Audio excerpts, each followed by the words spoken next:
Hey guys, ഇപ്പം T വിയിൽ ഗുരുവായൂരമ്പലം എന്നൊരു സിനിമ നടക്കുന്നുണ്ട്. നിങ്ങൾക്ക് ഞാൻ എന്നെ അതിൽ കാണിച്ചു തരാം. ഞാൻ ജൂനിയർ ആർട്ടിസ്റ്റായിട്ട് ചെയ്തിട്ടുണ്ടായിരുന്നു. ചില സ്ഥലത്ത് ഉണ്ടാവും, ഞാൻ പെട്ടെന്ന് കാണിച്ചു തരാം. എത്ര പേര് കാണാൻ പറ്റുമെന്ന് നമുക്ക് പറയാൻ പറ്റില്ല. ഒരു സീനിൽ മാത്രമേ എൻ്റെ ഫേസ് കാണുന്നുള്ളൂ.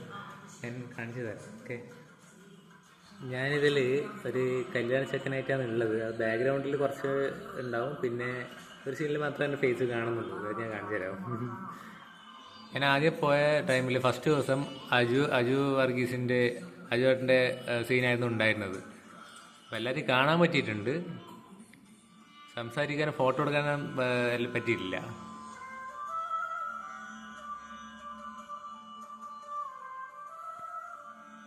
അത് കംപ്ലീറ്റ് സെറ്റാണ്.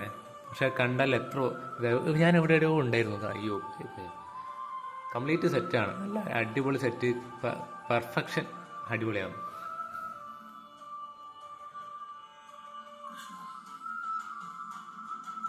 പുറകിൽ നടക്കുന്നത് ഞാനത്. അതെ, പുറകിൽ നടക്കുന്നത് അത് ഞാനായിരുന്നു. കല്യാണം നടത്തുന്നതായിരുന്നു ഞാനാണ്.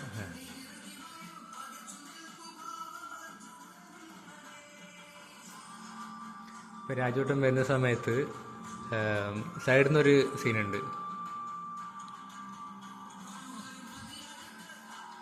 ഈ പോകുന്ന ഇത് ഞാനാണ്. രാജുവേട്ടൻ്റെ സൈഡിൽ ഇപ്പോൾ ഒരു സീൻ, ഇവിടെ നിൽക്കുന്നത് ഞാനാണ്.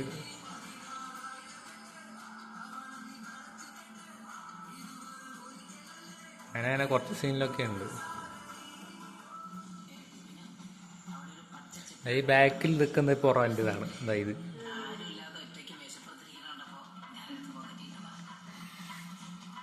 അങ്ങനെ പല സ്ഥലത്ത് തന്നെ കാണും. അതായത് ഇതാണ് മെയിൻ, ഇതാണ് ഞാൻ. ഇത് വരുന്നത്, അതാ വരുന്നത്, ഇതാണ് ഞാൻ. അപ്പം എല്ലാവരും എന്നെ കണ്ടു എന്ന് വിചാരിക്കുന്നു. ആകെ ഒരു സിനിമയെ ചെയ്യാൻ പറ്റിയില്ലു. എല്ലാവരും കൂടെയും ഫോട്ടോ എടുക്കാൻ പറ്റിയില്ല. എന്നാലും ഞാൻ ഫോട്ടോ എടുത്തവരെ ഞാൻ ഇതിൽ ലാസ്റ്റ് ഞാൻ വെക്കാം. നല്ല അടിപൊളി എക്സ്പീരിയൻസ് ആയിരുന്നു. 22 ദിവസത്തെ ഷൂട്ടായിരുന്നു. കളമശ്ശേരി വെച്ചിട്ടുള്ള സെറ്റിലായിരുന്നു. എല്ലാം ഒരു മൂവി എക്സ്പീരിയൻസ് അടിപൊളിയായിരുന്നു.